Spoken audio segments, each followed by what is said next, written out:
잠언 16장입니다.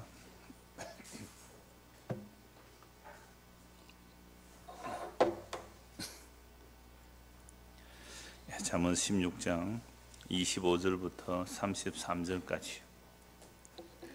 잠언 16장 25절에서 33절까지 같이 한번 봉독하겠습니다. 어떤 길은 사람이 보기에 바르나 필경은 사망의 길이니라. 고되게 일하는 자는 식욕으로 말미암아 애쓰나니 이는 그의 입이 자기를 독촉함이니라. 불량한 자는 악을 꾀하나니 그 입술에는 맹렬한 불 같은 것이 있느니라. 패역한 자는 다툼을 일으키고 말쟁이는 친한 것을 이간하느니라. 강포한 사람은 그 이웃을 깨어 좋지 아니한 길로 인도하느니라. 눈짓을 하는 자는 패역한 일을 도모하며 입술을 닫는 자는 악한 일을 이루느니라. 백발은 영화의 면류관이라. 공의로운 길에서 얻으리라. 노하기를 더디하는 자는 용사보다 낫고 자기의 마음을 다스리는 자는 성을 빼앗는 자보다 나으니라. 제비는 사람이 뽑으나 모든 일을 작정하기는 여호와께 있느니라. 아멘. 제가 몇 주 전이죠. 그 신세대들이 사용하는 답정너라는 말을 잠시 드렸습니다. 답정너가 뭐예요? 군대에서도 그 말 나와요. 답은 정해진 시간 너는 대답만 해라. 고3들이 그렇게 말해요. 그죠? 군대 고3들은 딱 그래요. 답은 이미 정했으니까 너는 대답만 해. 근데 내가 원하는 답이 안 나오면 어떻게 해요? 내가 원하는 답이 안 나오면 혼나죠. 정답이 나올 때까지 혼을 내는 거죠.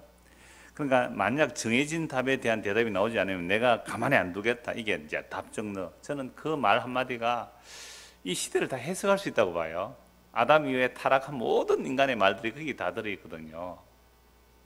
답은 정해져 있으니까 내가 무슨 말을 하면 그 정해진 답만 말해라는 거죠. 다른 말 하기를 원치 않는 겁니다. 이런 말들이 이미 내가 신이 되어 있다는 반증이 됩니다. 그러니까 모든 사람들을 다 내 뜻대로 굴복시키겠다. 이 말이 뭐예요? 답정너. 어른들도 알아두십시오. 그래서 젊은 애들 얘기할 때 야, 답정너 딱 이렇게 하세요. 할머니 그거 어떻게 알아요? 나도 신세대다. 쉰세대가 아니고.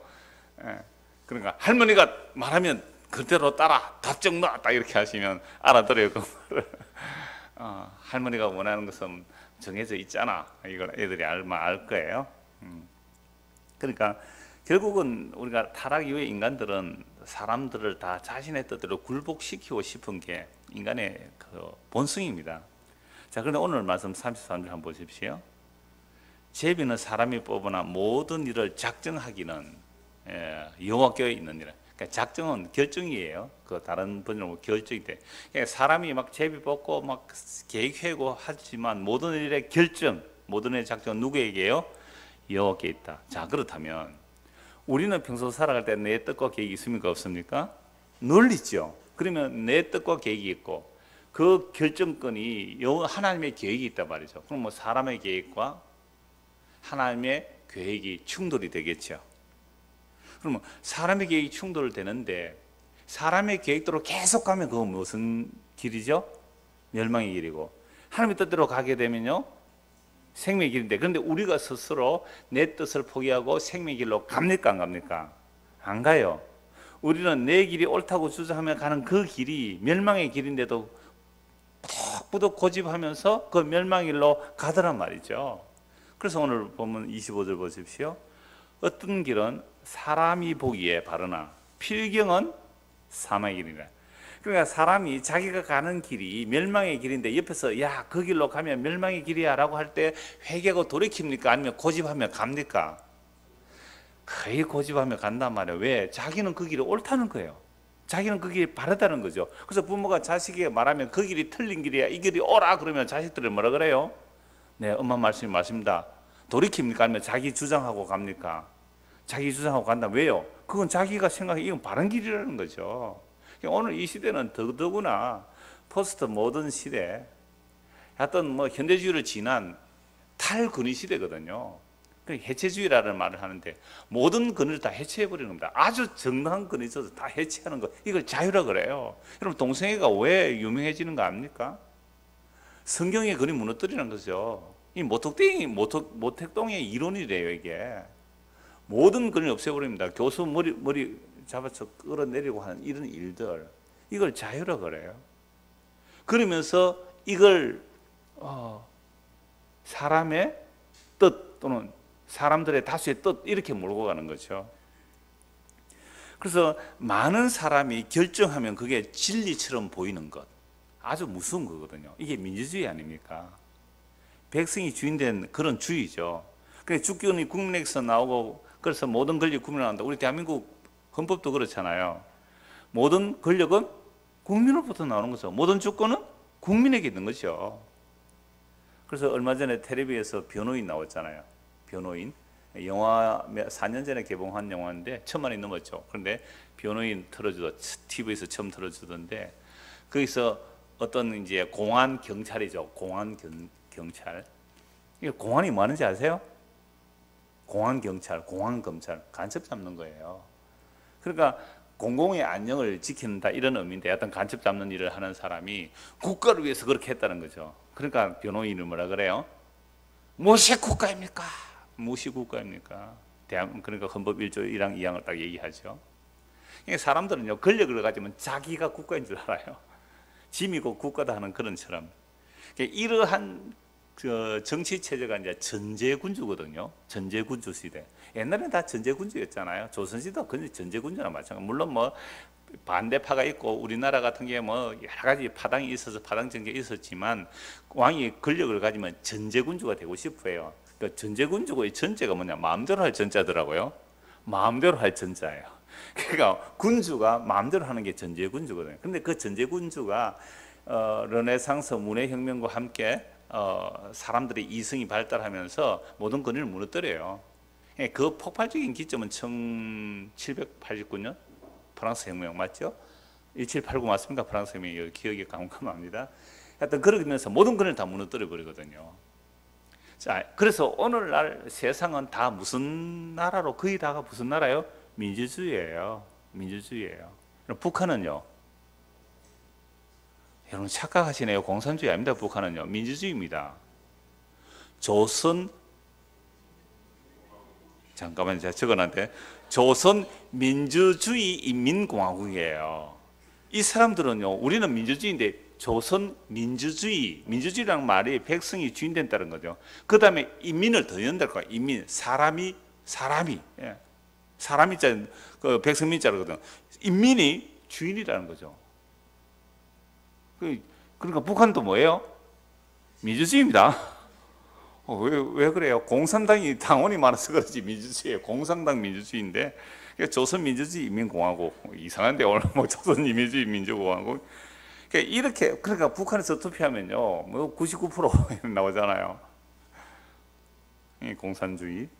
자, 그러니까 이렇게 사람이 주인된 세상에서 나오는 절대 다수의 결정이 분명히 진리가 아니지만 그걸 진리로 여기고 살아야 되잖아요.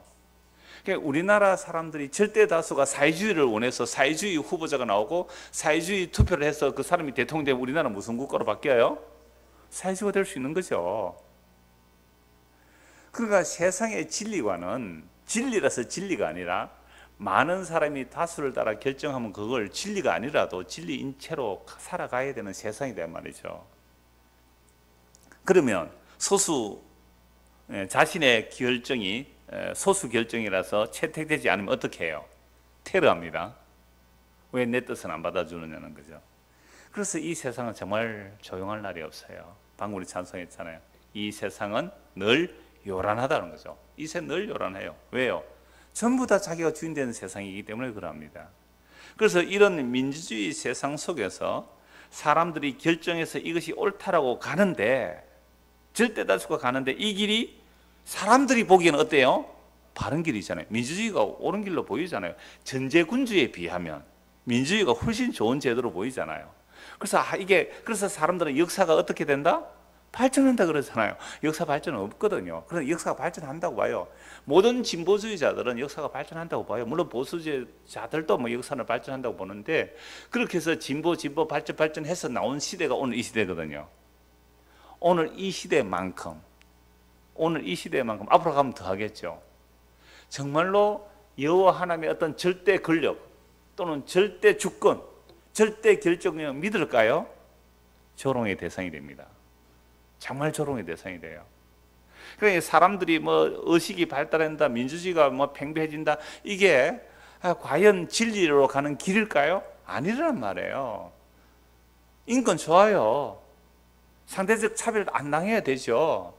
그러나 민주주의의 결정이 마치 진리처럼 여기는 이 시대에 사람들은 이 길이 옳다고 하지만 그 길이 필경은 무슨 길이 돼요? 사망의 길입니다. 앞으로 두고 보십시오. 오늘 우리 이 교회 오신 우리 세대가 지나가고 나면 다음 세대는 어떡할까요? 그리고 오늘 텔레비전이든지 뭐 모든 교육들은요, 하여튼 서구 영향 그냥 그대로 받아요. 동양교사는 다 사라져요. 그래서 서구 영향이 그대로 오면 극도의 개인주의가 됩니다. 이건 뭐 아버지 어머니 관계도 철저하게 개인주의로 흘러가게 돼 있단 말이죠. 이런 시대 속에서 과연 우리가 성경의 말씀을 진리라고 선포하고 그 진리의 말씀을 받아들일 사람이 얼마나 있을까요? 그래서 다시 25절 봅시다. 어떤 길은 사람이 보기에 바르나 필경은 사망의 길이니라. 요 사람이 보기에 여기에 정확히 이름 넣어도 되겠죠. 어떤 길은 내가 보기에, 그죠? 내가 보기에 요거는 바르다 하고 가지만 주님께서 보실 때 그 길이 뭐라고요? 너 필경은 사망의 길이라고 말씀하는 겁니다. 오늘 우리가 살아가는 이 대한민국에서는 무엇이 바른 길입니까? 우리가 어려서 초등학교 다닐 때 국민학교 하니까 아예 한글 프로그램이 초등학교로 바꿔주더라고, 자동으로. 우리 국민학교 다니는데, 국민학교 다닐 때에 우리가 받은 사상은 뭐예요? 바른 길이 뭐예요? 충효 사상입니다. 그래서 이순신 장군 동상을 세워놓고 한문으로 충효, 애들한테 한글로 충효라고 안 썼어요. 한문으로 충효가 학교 교정에, 그것도 교무실 들어가는 제일 입구에 딱 다 충효탑을 세워놨더란 말이죠. 그래서 나라의 충성하고 부모의 효도하는 게 바른 길이라고 얘기했단 말이죠. 그래서 교회 가니까 또 뭐가 바른 길이에요? 교회 다니는 사람이 뭐가 바른 길이에요? 하나님께 영광을 돌리자 그랬잖아요. 하나님께 영광을 돌리자. 하나님께 영광 돌리는 게 뭐예요? 세상에 차력하고 바르게 살고 세상에서 좀 잘 되어서 하나님께 영광 돌리자, 이런 얘기를 들었단 말이죠. 물론 이때 과연 하나님 영광이, 십자가가 그러면 세상에 하나님 영광이 안 되죠. 세상에 실패하고 저주받은 모습이니까. 그러면 좋습니다. 세상에서 우리가 바른 길이라는 게 충효 사상입니다. 그러면 교회에서 하나님 영광이라고 배웠습니다. 이 두 개가 충돌하면 우리는 어느 길을 선택해야 되지요? 어느 길을 선택해야 되죠? 하나님 말씀에 순종해야 되잖아요. 그럼 국기에 대한 경례할 때 어떻게 해야 되죠? 우리는 형상에 절하는 게, 경례하는 게, 우리는 우상숭배를 배웠잖아요. 그럼 국기에 대한 경례를 어떻게 해야 됩니까? 조례할 때 경례거든요. 경례. 그럼 군진들은 거수경례 할 것이고 우리는 가슴에 손을 대었잖아요. 그럼 초등학교 국민학교 조례 시간에 국기에 대한 경례 했습니까? 안 했습니까? 근데 교회를 또 다녔지요. 형상에 절하면 안 되잖아요. 왜 절했어요? 이게 충돌이 일어날 때 어떻게 합니까? 그거는 종교가 아니라 우상숭배가 아니라 그냥 국가 의례다. 그렇게 해서 일제강점기 때는요, 신사참배를 우리 총회에서 결의를 했다니까요. 신사참배 총회에서 결의한 우리의 후손들이, 우리의 선배들이 다 신사참배 결의했어요. 그거 반대하는 사람들은 옥중에 가서 순교까지 했거든요. 그러니까 그 당시에 보았을 때, 일제강점기 때에 총회가 결정할 때에 이건 국가 의례이지 신사참배가 우상숭배가 아니다라는 길을 이렇게 고태를 두드렸단 말이죠. 결정을 하고. 그럼 그 시대는 그게 무슨 길이에요? 바른 길로 보였죠. 근데 이게 하나님 뜻과는 반대예요. 그럼 충돌이 일어납니다. 어떻게 해야 돼요? 우리는 어느 길로 가야 돼요? 우리도 그 시대에 있었다면 적당하게 타협했을 겁니다. 그러니까 우리가 옳다고 가는 이 길이 정말 생명의 길인가? 사람들이 보기에 정말 옳은 길을 할지라도 그의 필경이 사망의 길인 거죠. 그래서 마태복음 7장 이미 말씀하죠. 예수님께서 좁은 문으로 들어가라. 멸망으로 인도하는 문은 크고 그 길이 넓어 그리로 들어가는 자가 많고 생명으로 인도하는 문은 좁고 길이 협착하여 찾는 자가 적음이라. 그럼 멸망의 길로 가는 사람이 많습니까? 생명의 길로 가는 사람이 많습니까? 멸망의 길로 가는 사람이 훨씬 많다고 예수님께서 말씀하셨어요. 마태복음 7장 13절 14절에서. 자, 그러면 멸망의 길로 가는 사람이 많은데 그 많은 사람들이 자기들이 바르다고 갈까요? 멸망의 길이라고 생각하고 갈까요? 바르다고 생각해요. 왜 바르다고 생각하고 가요? 이렇게 많은 사람들이 가는데, 이렇게 훌륭한 목사님이 가시는데, 이렇게 훌륭한 교수님이 가시는데, 이렇게 훌륭한 장로님이 가시는데, 이 길은 딱 보니까 뭐예요? 이 길은 진리의 길이야. 이건 바른 길이야. 그렇게 가지. 우리가 다소서의 안전을 누리며 가는 거예요. 사람의 보기에. 그러면 조금 작게 모여서 가는 사람들이, 작게 모여서 가는 사람들, 이런 사람들 뭐라고 생각할까요? 봐, 우리는 이렇게 적게 모이잖아. 그러니까 우리는 무슨 길로 간다?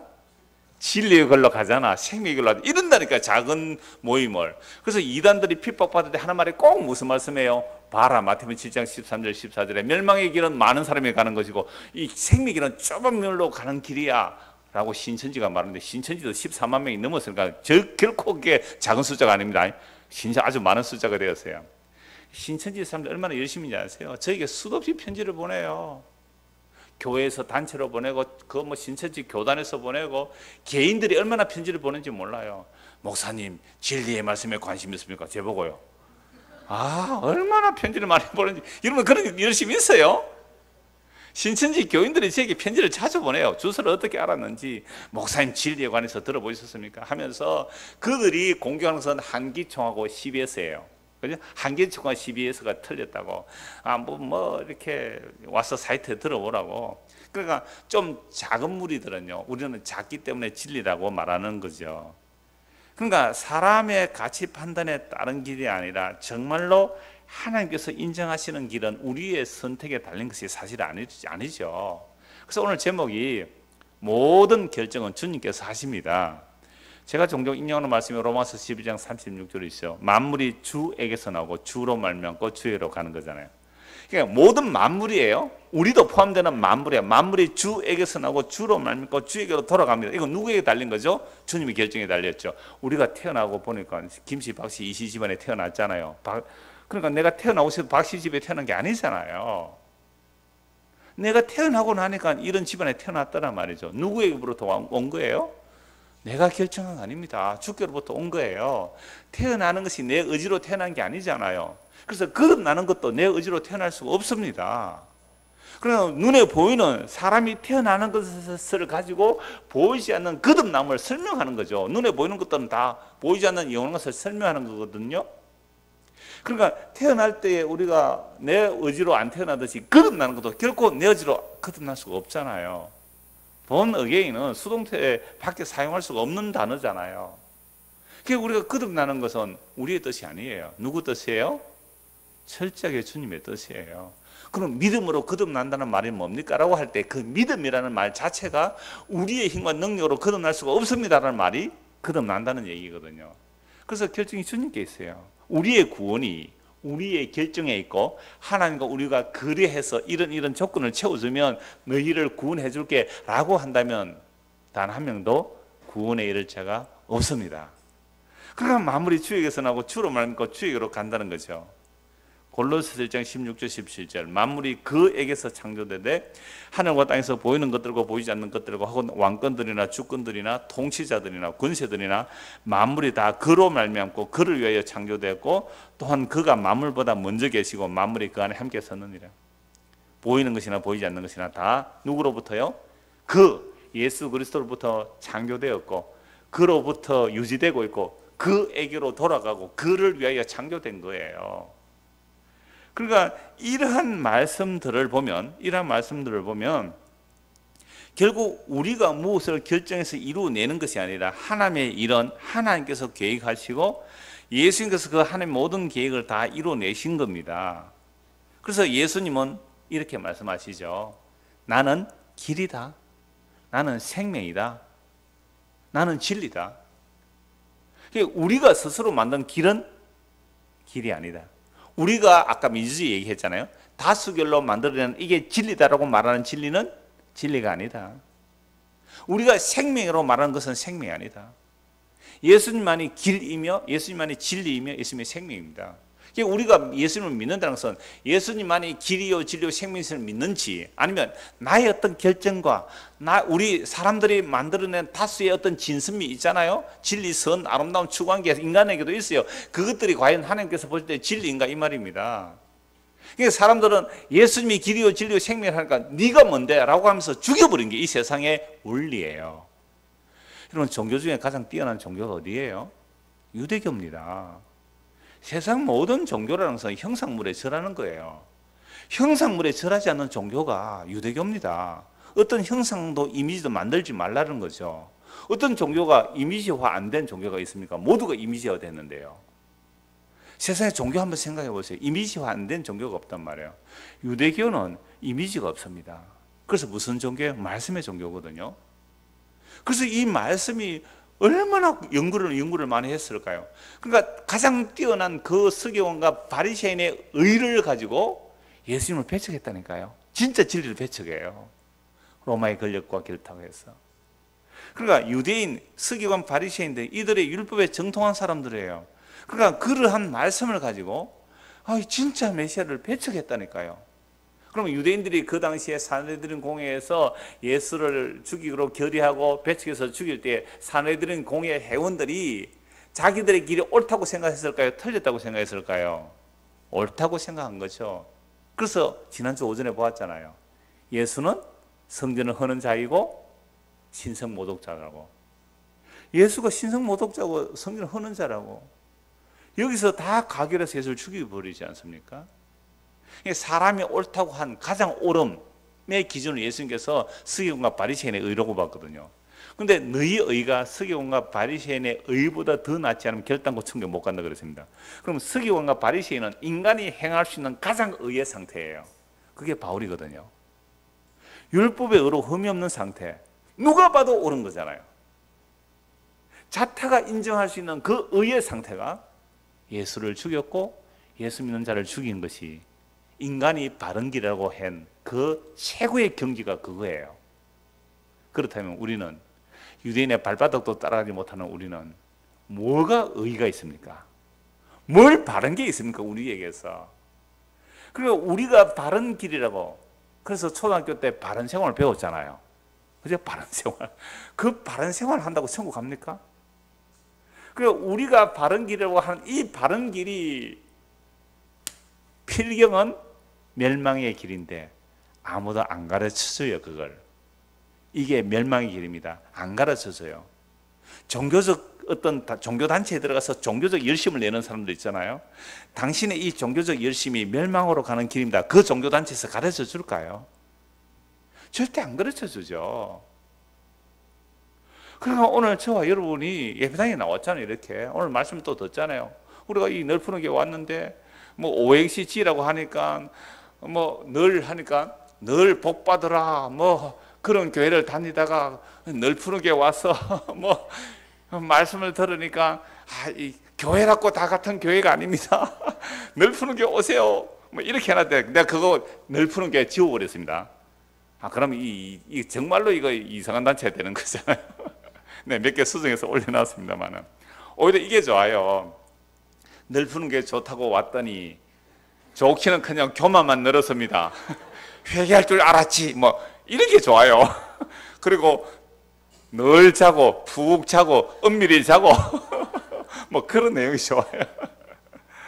이게 대단한 것이 아니라 이 말이죠. 그러니까 우리가 바른 길이라고 생각하는 그 바른 길이 주님 보실 때에 멸망의 길인데, 그런데 우리는 사실 여러분 넓은 게 왜 와요? 솔직히 다른 데보다는 바르다고 생각했으니까 왔지요. 그거 바르다고 생각하면 안 돼요. 그 멸망의 길입니다. 그래서 제가 넓은 게고 빼버렸어요. 예수 그리스도에게 가야죠. 교회 다닌다고 천국 가요? 제발 우리가 바른 길 아니에요. 그래서 오늘 제가 이 말씀 드리는 이유가 이거예요. 내가 지금까지 바르다고 생각 그 길들을 지금 뭐 하는 겁니까? 제가 흔드는 거예요. 지금 흔들어 버리는 거예요. 무너져야 돼요. 그러면 어떻게 해야 되죠? 그럼 어찌할꼬 이렇게 나와야 되잖아요. 대부분 끝에서는 널푸른 교회에 나오니까 대부분 회개하고 예수 믿으세요. 그건 좋아요. 오늘도 우리는 회개하고 있어요. 지금까지 내가 옳다고 이건 그 길이 고정되면, 그죠? 굳어지면 이게 무슨 길이 돼요? 멸망의 길이 되잖아요. 그래서 이 멸망의 길이 우리의 눈에 바르게 보이도록 이 세상 신은 우리를 그렇게 장하고 있어요. 그래서 여러분들 항상 믿음의 길만이 아니라 세상 길도 마찬가지예요. 이게 진짜 바른 길인지 아닌지 더듬어서 가야 되잖아요. 속으면 어떻게 해요? 그 뭐 우리 집이 얘기를 해서 자꾸 미안합니다만은 집 사람이 그 서울에 가서 방을 구했는데 처음 계약을 했대요. 계약했는데 뭐 옥상에 주택인데 옥상에 이렇게 건물을 하나 만든 곳인데 거기에 이제 계약을 할 때에 주택으로 계약을 했대요. 그래서 나중에 그 이렇게 딱 첨부된 데 보니까 그게 주택이 아니라 사무실 용도였대요. 부동산하고 집주인하고 이 집으로 한다고 다 허가됐다고 해서 이제 계약을 했는데 아닌 거죠. 그래서 그걸 또 취소한 거죠. 세상은 얕던 뭐 서울에는 뭐 눈 감으면 코 베어간다. 요새는 눈 떠도 코 베어갑니다. 그러면 그런 것은 사실은 뭐 좀 손해 보면 되잖아요. 힘들고 어렵겠지만. 그런데 진짜 속으면 어때요? 생명의 길에 속아버리면 안 되잖아요. 그래서 의심하면서 가세요. 의심하면서. 모든 것을 의심한다는 말을 누가 했어요? 데카르트가 그랬습니까? 방법 노트 헤이론. 그러니까 모든 것을 의심하세요. 그런데 이 사람은 실수한 게 뭐냐면 모든 것을 의심하는데 의심하고 있는 나는 의심할 수 없으니까 진리의 척도가 뭐가 돼버리죠? 네, 의심하고 있는 자기가 진리의 척도가 되어버려요. 그게 근대 철학의 아버지라는 말을 하는 이유가 그거예요. 모든 것을 의심하는데 의심하고 있는 나는 의심할 수 없으니까 이게 진리의 척도로 본 거죠. 택도 없는 소리입니다. 인간은 그 진리의 척도가 될 수가 없어요. 그래서 성경이 진리예요. 성경이 캐논이거든요. 근데 진리인데 이 성경을 보는 우리가 잘못되어 있거든요. 그래서 언제나 내 중심으로 보는 거죠. 내 중심으로. 성경에 똑같은 말씀이 나오는데 어떤 사람은 요게 바른 길이라고 어떤 사람은 요게 바르다 그러잖아요. 그래서 이 한 절의 말씀을 가지고 오늘 전체를 이렇게 연결하려고 하는데요. 다시 25절 한번 보십시다. 어떤 길은 사람이 보기에 바르나 필경은 사람의 길이니라. 26절입니다. 고되게 일하는 자는 식욕으로 말미암아 애쓰나니 이는 그의 입이 자기를 독촉함이니라. 힘들게 일하는 사람 왜 힘들게 일해요? 식욕 때문에 일을 해요. 배가 고파서 일을 해요. 그럼 배 안 고프면 일을 하겠어요? 10년 동안 아무것도 안 먹어도 살면 뭐 일 별로 안 해도 되잖아요. 식욕으로 말미암아 애쓰나니 이는 그의 입이 자기를 독촉함이라. 그러니까 식욕이라는 말, 입이라는 말은 욕망을 말해요. 그래서 여기서 식욕이라는 단어가 히브리 말로 네페시라는 말인데 제가 가끔씩 말씀드려요. 갈망하는 인간, 네페시, 목마름, 배고픔 이게 다 갈망이거든요. 근원적 욕망이 있잖아요. 우리가 뭐 수면욕, 그죠? 잠자고 싶은 거, 성욕 또는 뭐 식욕 이런 것들은 다 본성적 욕망이에요. 그러니까 이러한 욕망들이 있기 때문에 우리 몸을 움직이게 해주는 겁니다. 그러니까 철학자도 욕망이 왜 죄냐? 욕망 때문에 일을 하고 욕망 때문에 자식도 낳지 않느냐라고 얘기를 해요. 근데 여기서 말하는 고되게 일하는 식욕으로 말미암아 애쓰나니 네페시라는 거죠. 그러니까 갈망인데요. 이 갈망으로 인간의 행동을 합니다. 근데 인간이 갈망해서 자기의 욕구를 채우는데 이 욕구가 채워지는 것으로 과연 인생이 만족할 수 있고 또 그것으로 온전한 갈망이 채워지느냐 이 말이죠. 이 네페시라는 단어를 그 성경에서 755회가 나와요. 구약에서 굉장히 많이 나오죠. 거기서 사용되는 그 용례는요, 목구멍, 목, 욕구, 영혼, 생명, 사람에 대한 대명사 이렇게 사용돼요. 그러니까 인간을 말할 때도 이 네페시, 그래 식욕 이 말을 뭐로 표현할 수 있어요? 사람으로 말할 수 있는 거죠. 그래서 이 네페시가 성경 도처에 나오는데 구약에서 잠언서 몇 곳에만 찾아보면 이런 게 식욕이 뭐라 그랬어요? 네페시. 우리도 좀 고급스럽게 한번 말해봅시다. 네페시 갈망하는 인간이거든요. 그래서 고되게 일하는 자는 식욕으로 말미암아 그렇게 애를 쓰게 돼 있는데 이 네페시 욕망 갈망이 도대체 뭔지 잠언서에만 한 몇 곳 찾아보겠습니다. 잠언 7장 23절 한번 보시죠. 잠언 7장 23절입니다.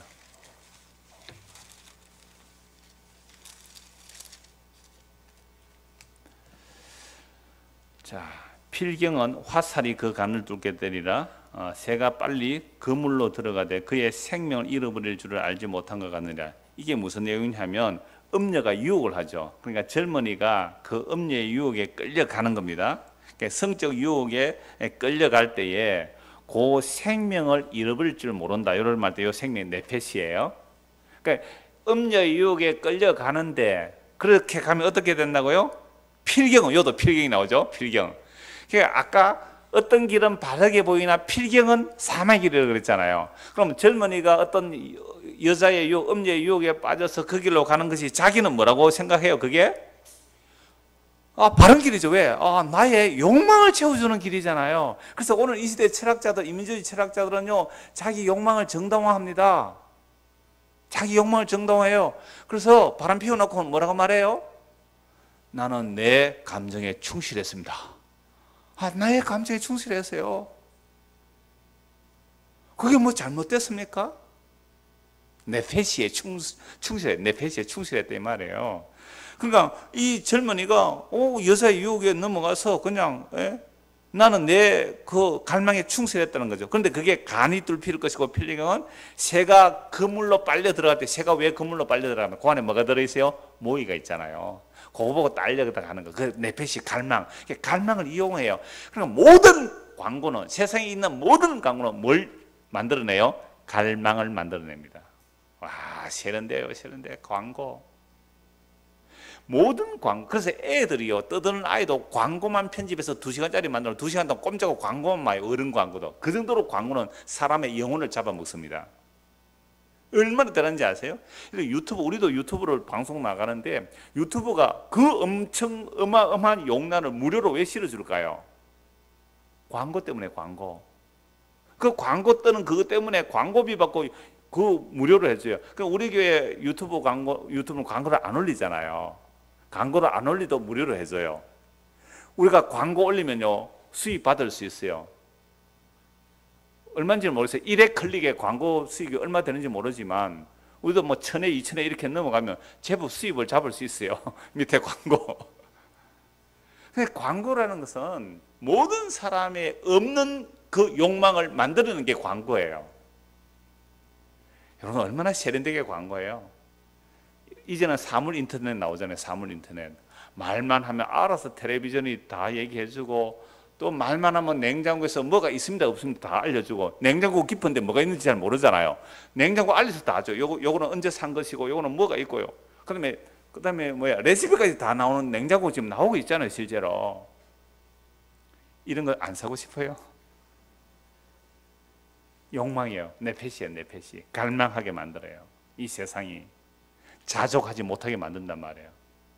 그래서 세연이 결혼식 할 때 제가 자족하라 그랬더니 신랑이 뭐라 그랬어요? 필요한 게 너무 많습니다. 신부는 자족합니다 그러던데, 신랑이라서 저 필요한 게 많죠. 신랑이 책임져야 되니까. 그러니까 이때 보세요. 생명을, 네페시거든요, 잃어버리는 거죠. 네페시를 가지고 갈망도 되지만 생명을 단어로 바꿔 쓸 수 있잖아요. 우리의 생명, 우리의 갈망이 잘못된 길로 가면 그 생명을 잃어버리는 길로 가는 거죠. 온 세상은 유혹에 빠져 있습니다. 온 세상은 유혹에 빠져 있어요. 이 세상 신이 우리로 하여금 그게 미혹이라 그러고 유혹이라 그래요. 심지어 애플사 광고 같은 거는 뭐예요? 애플사 광고가 아예 한입 베어문 사과잖아요. 한입 베어문 사과. 뭐예요 그게? 스노커 얘기잖아요. 금단의 열매를 넘어서는 것. 이게 광고예요. 유혹이고요. 갈망하는 거죠. 자, 16장 24절 한번 보시죠. 16장, 잠언 16장 24절. 선한 말은 꿀송이 같아서 마음에 달고 할 때요, 마음에라는 말이 네페시예요. 하나님의 말씀이 아주 단 것은 우리 네페시가 달하는 거. 그러니까 우리의 이 갈망이 어떤 갈망이 있을까요? 그러니까 두 가지 갈망이 있죠. 하나는 하나님의 말씀을 사모하는 그 갈망, 네페시가 있을 것이고, 요 마음 대신에 네페시라는 단어거든요. 그러니까 우리의 마음이 하나님의 말씀을 그리워하고 사모하고 말씀을 듣고 달콤해하면 이건 거듭난 네페시예요. 근데 하나님의 말씀을 진짜 듣기 싫어하고 나의 본성적인 욕망만 달콤하게 들리면 이거는 뭐예요? 거듭나지 못한 네페시 마음이란 말이에요. 그 다음에요, 19장 8절을 갈망이라고 다 같은 갈망이 아니죠. 19장 8절입니다. 지혜를 얻은 자는 자기 영혼을 사랑하고 명철을 지키는 자는 복을 얻느니라. 여기서 영혼이의 말이 네페시거든요. 지혜를 얻으면 자기의 네페시를 사랑한다. 지혜를 얻으면 자기 영혼을 사랑한다. 이렇게 표현되는 거죠. 27장 7절입니다. 27장 7절. 배부른 자는 꿀이라도 싫어하고 줄인 자에게는 쓴 것이라도 다니라. 요 배부른 자, 요게 네펫이에요. 그러니까 우리의 갈망이, 그죠? 우리의 갈망, 배부르잖아요. 갈망, 배가 고팠죠. 네펫이가 일어났죠. 배가 고파서 밥을 먹었어요. 그러면 뭐예요? 갈망이 해결됐잖아요. 그때에 꿀이라도 뭐예요? 써요. 그런데 줄인 자, 네펫이가 완전히 줄여 있으면, 배가 고프면 쓴 것이라도 달다 이 말이죠. 이런 사무엘 하 지금 읽어 나가죠. 그 지난주의 내용일까요? 다윗의 아들 암논이 자기 이복 여동생 다말을 너무너무 사랑했죠. 사모했어요. 연애했어요. 그런데 이 형 동생이니까 어찌할 수 없어서 상사병이 일어났죠. 근데 아주 강경한 요나답이라는 놈이 살짝 소스를 주죠. 그래서 결국 아픈 채 해가지고 아버지가 와서 병문 왔을 때 왜 아프냐? 눈치를 채야지. 아버지가 다말이 나에게 과자 만들어주면 병이 낫겠다고 다 물러가게 하고 힘이 세서 강간을 하죠. 강간을 하고 났을 때 뭐가 채워졌어요? 자기의 네펫이, 자기의 갈망이 채워지고 나니까 어떻게 해요? 이전에 사랑했을 때의 감정보다 미워하는 감정이 더하여 쫓아내버린 거예요. 야, 인간의 욕망이 이래요. 자, 그래서 인간의 식욕, 오늘 또 다시 본문 보십시오. 26절. 고되게 일하는 자는 식욕으로 말미암아 있습니다. 그러니까 모든 인간들은 이 식욕, 이 네펫이 때문에 몸을 움직이게 되는 거예요. 배가 고프면 일해서 밥을 먹고 살아야 되죠. 성욕이 일어나면 어떻게 해요? 어떤 성적 만족을 추구하겠죠. 잠이 오면 잠을 추구하겠죠. 근데 이 식욕으로 말미암아 애를 쓰는데 성경이 과연 이 식욕 요거 하나만 만족하라고 이 말씀을 기록했을까요? 결코 아니죠. 그래서 인간의 만족, 이 거듭나지 않는 우리의 갈망들이 아무리 채워져도 그건 그 사람으로 인하여 만족할 수가 없어요. 잠언서 마치고 이제 전도서를 볼 때 사실은 전도서가 잠언서보다 좀 더 깊이 들어가요. 잠언서는 굉장히 일반적인 지혜를 말하면서 진리를 말씀하고 있지만 전도서는 일반 지혜를 넘어서는 더 깊은 지혜로 들어가는 게 이제 전도서인데요. 전도서 6장 7절을 한번 보시면 이 말씀에 이제 결론을 볼 수가 있습니다. 전도서 6장 7절 한번 보십시오.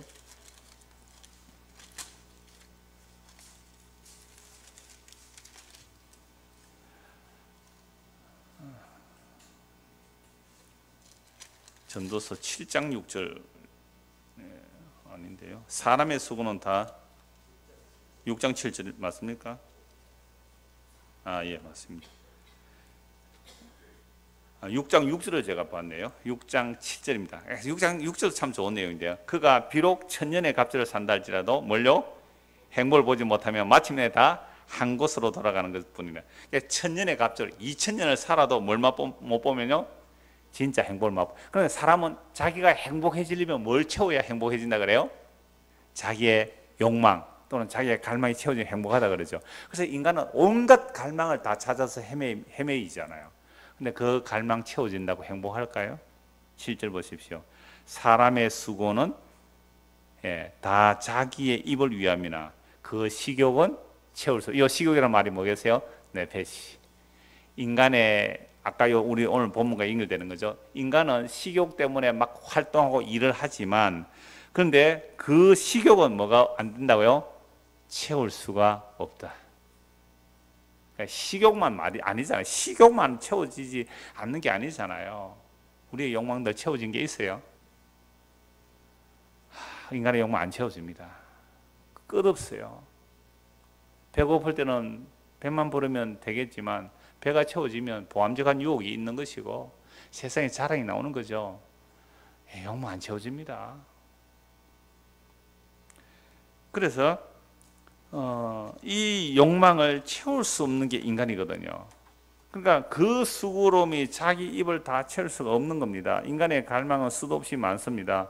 기본적인 갈망과 욕구들이 뭐 어떤 그런 욕망들 아무리 채워도 만족이 없어요. 그러니까 육신의 정욕과 안목의 정욕과 이생의 자리에서 벗어날 수가 없는 겁니다. 그러므로 참된 만족은 오직 진리이시고 만유이시고 전부신 그분 우리 안에 오셔야 뭐예요? 주여 나 이제 당신으로 인하여 만족합니다. 이게 자족이에요. 예수님이 우리 안에 오시지 않으면 결코 자족할 수가 없어요. 사람은 오늘 또 자기 만족을 찾아서 이리지 헤매는데 사실은 먹는 것이나 입는 것이나 어떤 뭐 성적인 거나 이런 것 때문에 만족이 안 채워지는 게 아니에요. 진짜 만족이 안 채워지는 이유가 이제 아모스 선지자가 말씀하고 있는 이것을 한번 찾아봅시다. 아모스 8장 11절입니다. 아모스 8장 11절 13절.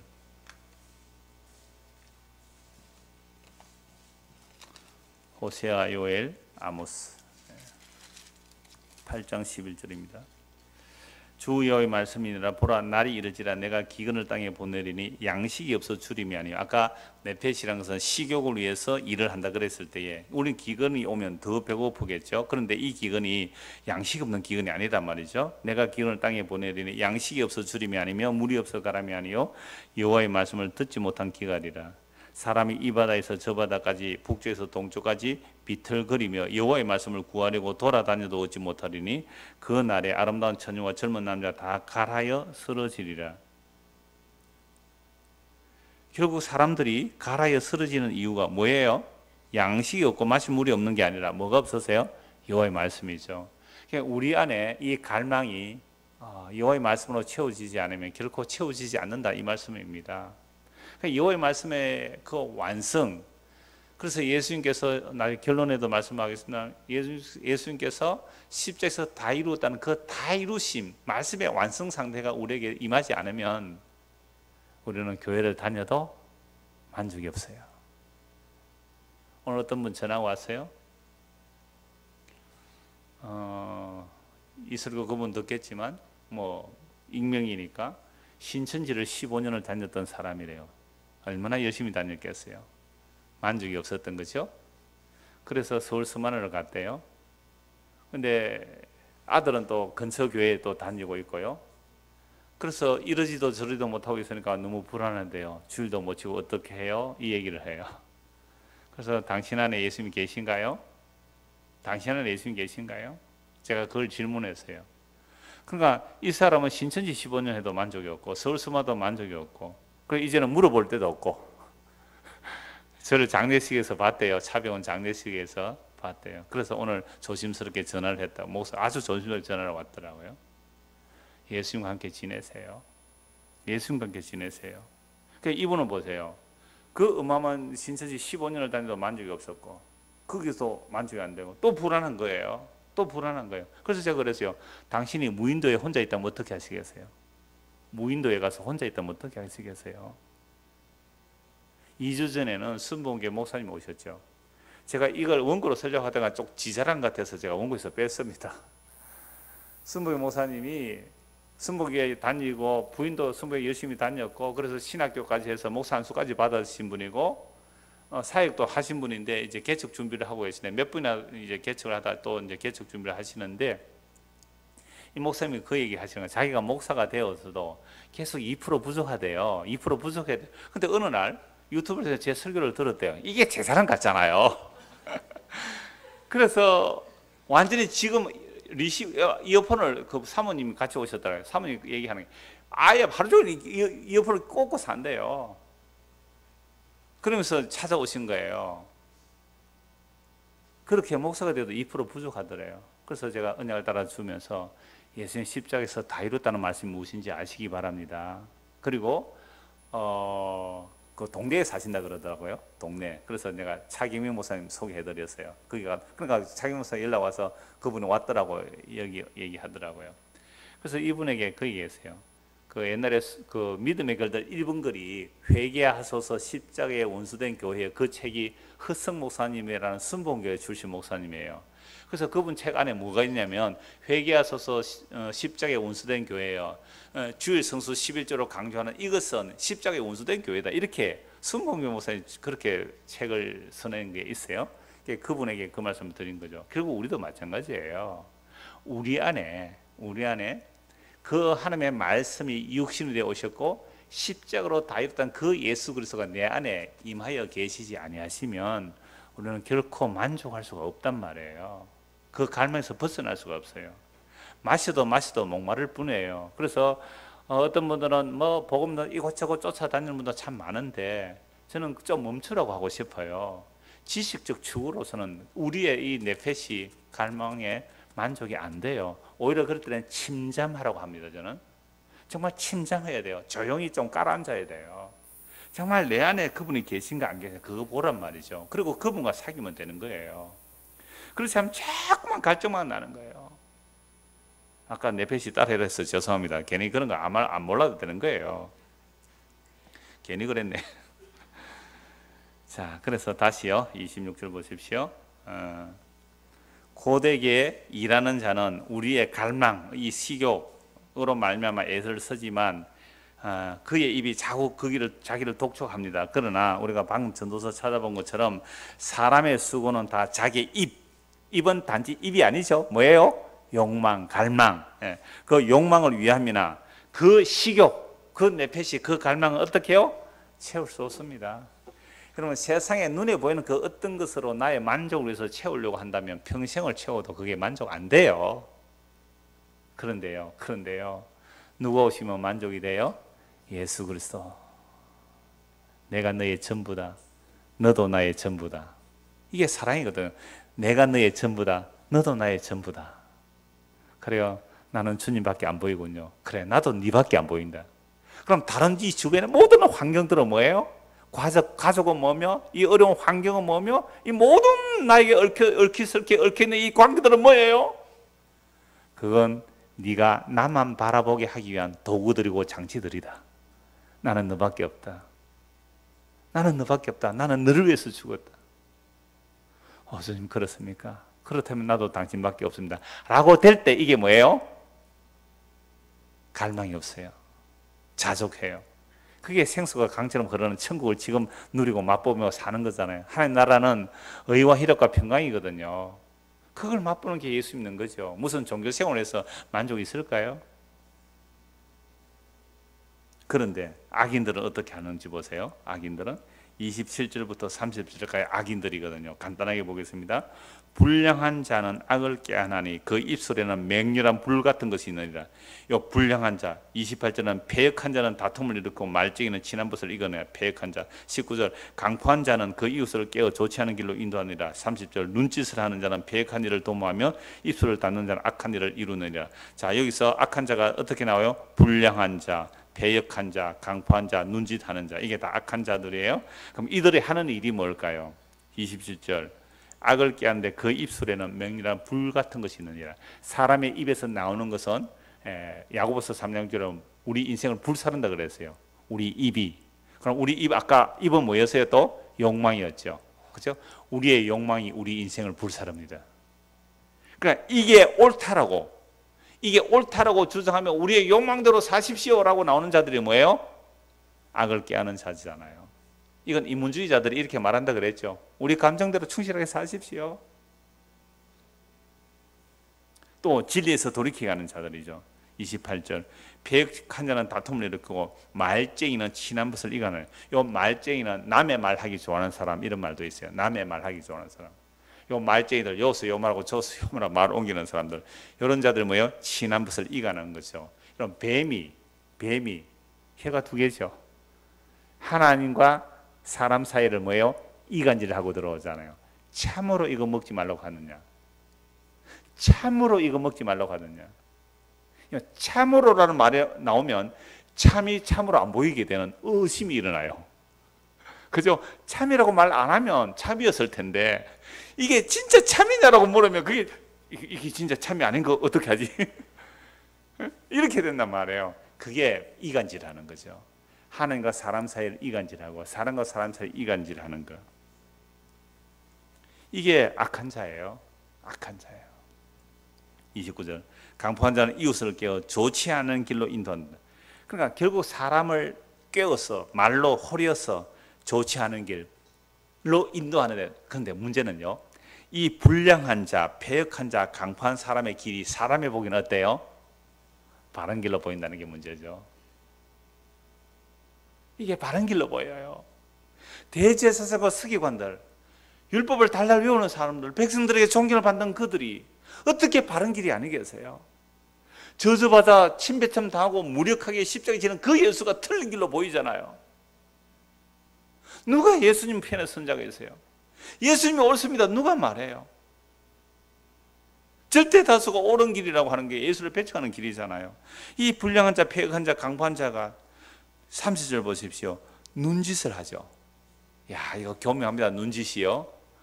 저 눈을 보고 눈짓을 해요. 살짝 윙크를 하든지 약간 이렇게 하면 다 알아챈단 말이에요. 눈을 찡긋하잖아요. 눈짓을 해요. 왜 해요? 하면 폐역한 일을 도모하죠. 그러면 입술을 깡 다무는 것이요. 악한 일을 이루는 겁니다. 자, 그래서 27절부터 30절까지 악한 자란 이야기는 결국은 인간의 욕망을 채워주는 쪽으로 말했어. 이게 바른 길이다. 여러분의 소원을 가지고 간절히 기도하면 하나님이 들어주십니다. 여러분의 간절한 소원을 하나님께서 이렇게 기도하면 들어주십니다. 정성을 멀리 하십시오. 우리의 욕망을 채워주게 하는 그 말이 하도 많은 사람들이 말을 하니까 그게 바른 길로 보이잖아요. 그 욕망 채워지면 어떻게 되는데요? 죽는 거예요. 사망의 길로 가는 거예요. 그래서 하나님께서 우리에게 다가오실 때는 우리의 그 욕망을 무너뜨리면 온다니까요. 하나님의 말씀이 우리에게 들어오면 우리의 욕망이 죄인 줄 책망하며 들어오는 거예요. 울죠. 무너지니까, 내 뜻이 깨어지니까 고통스럽죠. 그 안에서 비로소 생명이 보이는 거죠. 그 안에서 비로소 그 길이요 진리요 생명은 그분이 보이는 거죠. 왜? 우리는 그동안 온 세상이, 온 종교가 우리의 눈과 귀를 다 가려놓았어요. 그게 바른 길이라고. 이렇게 훌륭한 분들이 이렇게 많이 가는 길인데 이게 틀린 길입니까?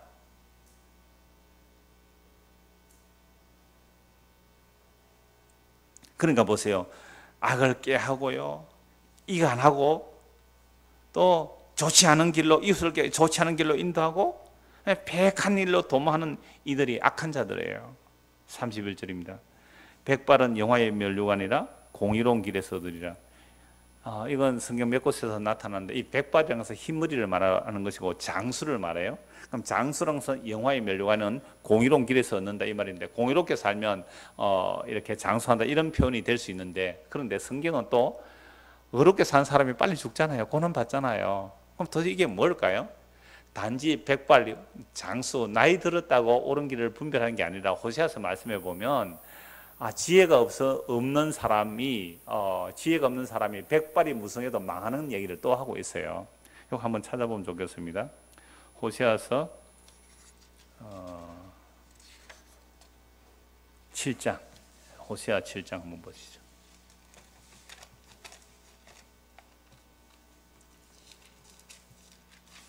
8절, 호세아 7장 8절 보십시오. 에브라임이 여러 민족 가운데 혼합되니 그는 곧 뒤집지 않는 전병이로다. 이방인들이 그의 힘을 삼켰으나 알지 못하고 백발이 무성할지라도 알지 못하는도다. 백발은 영화의 면류관이다. 그러니까 인간의 면류관이다. 백발이 왜? 공의로운 길에서 장수해서 얻은 백발이라는데, 이거는 백발인데도 뭘 알지 못해요? 백발이 무성해도 뭘 몰라요? 지혜를 알지 못해요. 그래서 북이스라엘 선지자 호세아인데, 에브라임이 여러 민족 가운데 혼합되니 그는 뒤집지 않는 전병이라. 이거 전병 찌짐으로 생각하면 됩니다. 찌짐. 찌짐을 뒤집지 않으면 어떻게 돼요? 밑에는 타고 위에는 센 거예요. 못 먹어요. 그러니까 이스라엘이 뒤집지 않는 전병처럼 돼요. 왜? 이방인들이 이스라엘을 삼키는데 그들이 알지를 못했어요. 그 백발이 무성할지라도 알지 못해요. 자기가 지금 이방에 의해서 삼켜져 있다는 사실을 알지 못해요. 자기들은 바른 길로 간다고 생각하는 거죠. 그래서 10절 보십시오. 이스라엘의 교만은 그 얼굴에 드러났나니 그들이 이 모든 일을 당하여도 그들의 하나님 여호와께로 돌아오지 않으며 구하지도 아니하도다. 이게 뭐예요? 지혜가 없는 백발의 성성함이죠. 에브라임은 어리석은 비둘같이 지혜가 없어서 애굽을 향해 부르짖으며 아수르로 간다. 그러니까 애굽을 의지하고 아수르를 의지하는, 이게 백발이 성성한 사람이 결정을 하는 거예요. 원로 회의에서, 그죠? 사느림 공에서 회의에 결정을 한 거예요. 이게 지혜로운 길이에요. 이게 바른 길이라고. 이게 멸망의 길로 간지 알지 못해요. 32절. 노하기를 더디하는 자는 용사보다 낫고 자기의 마음을 다스리는 자는 성을 빼앗는 자보다 낫다. 이건 너무나 잘 아는 말씀이죠. 최초의 분노는 가인입니다.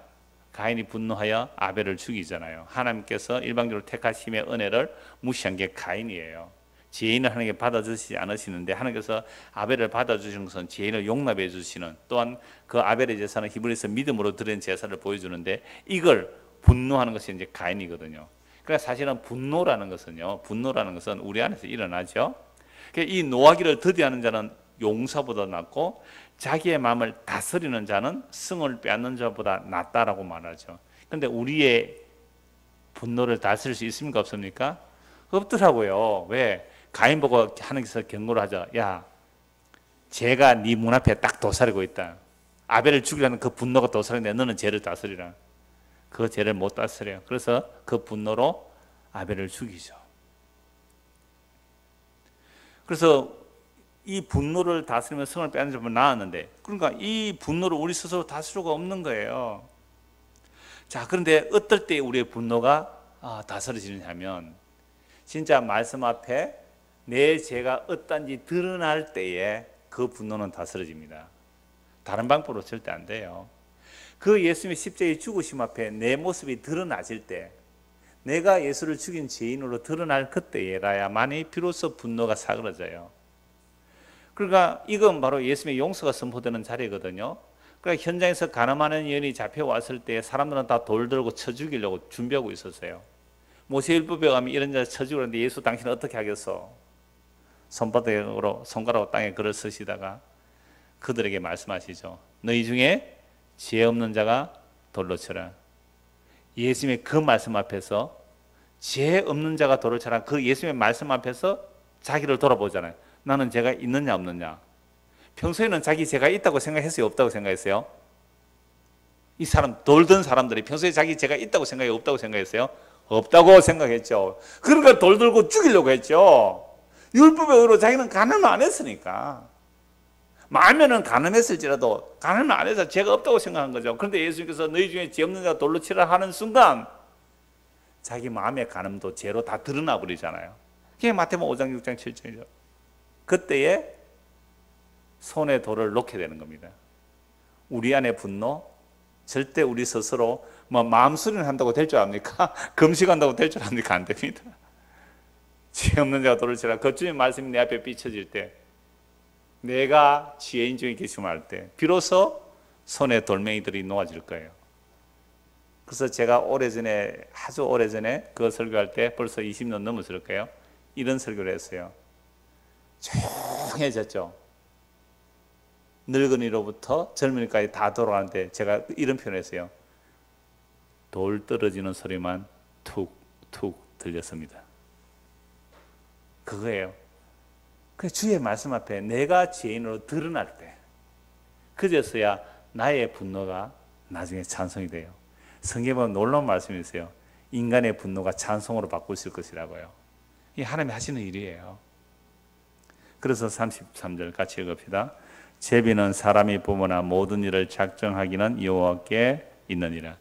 이거 가지고 우리 총회에서는 워낙 급근 선거로 타락한 선거에 대해서 제비뽑기를 했었거든요.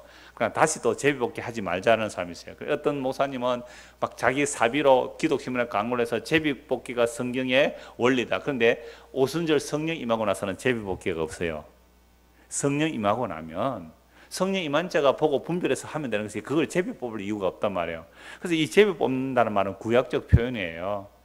그래서 물론 성령 임하기 전에 마띠아를 뽑을 때 제비 뽑아서 한 것도 있습니다. 제비 뽑는 방법은 그 우린과 둠밈을 제사장이 흉패에 가져다녀요. 그래서 무슨 결정을 할 때 이 제사장 옷자락에 이 우린과 둠밈을 던져서 제비는 딱 던지는 거죠. 어떤 결정, 그 방법은 몰라요. 방법은 전해지지 않아요. 근데 모세 시대 때 그렇게 했거든요. 그래서 이 제비를 뽑을 때에 민수기 27장 21절에 이런 말씀이 있습니다. 그는 제사장 엘르아살 앞에 설 것이요 엘르아살은 그를 위하여 우림의 판결로서 여호와 앞에 물을 것이며 그와 온 이스라엘 자손 곧 온 회중은 엘르아살의 말을 따라 나가며 들어올 것이나. 엘르아살이 제사장이고 모세가 여호수아에게 후계자로 맡기면서 여호수아가 하나님의 일을 맡을 자를 뭐로 판결해요? 우림의 판결법. 그래서 제사장이 우림의 판결법을 하는데, 그 분도출판서에 나온 교부들의 성경주의에 34절 이렇게 번역하고 있습니다. 제비는 옷폭에 던져지지만 결정은 온전히 주님에게서만 나온다. 그러니까 제비를 우림과 둠밈이 뭔지 잘 몰라요. 그걸 옷폭에 딱 띄면 옷 이렇게 그죠? 앉으면 옷폭이 있잖아요. 한복 같은데 제비를 던지면 여기서 뭐 일이 나오든지 예스나 노겠죠. 그죠? 우리가 어떤 예스가 노일 거예요. 그러니까 예스가 나오든 노가 나오든지 그 결정은 누가 한다? 하나님이 한다. 그러니까 사람이 제비를 뽑으나 결정은 하나님이 한다. 이걸 가지고 모든 일에 제비 뽑는 것은 오늘날은 오히려 십자가는 성경적인 게 아니에요. 여러분들의 그 성령 임한 자로서 거듭난 자로서 판단하면 되는 거예요. 그러니까 뭐 예를 들어서 교회에서 목사를 청빙을 한다든지 또는 장로교선을 뽑을 때에 여러분들 뭐로 결정합니까? 제비 뽑아 합니까? 아니면 나와 인간적인 관계를 보고 합니까? 복음적인 내용을 보고 합니까? 그때는 여러분들의 그 판단을 따라 하시면 되는 거예요. 네, 그렇게 해야 되죠. 자, 그래서 이 모든 결정이 주께로부터 말미암는다 이 말은요. 잠언 19장 21절 한 번 더 보시죠. 잠언 19장 21절.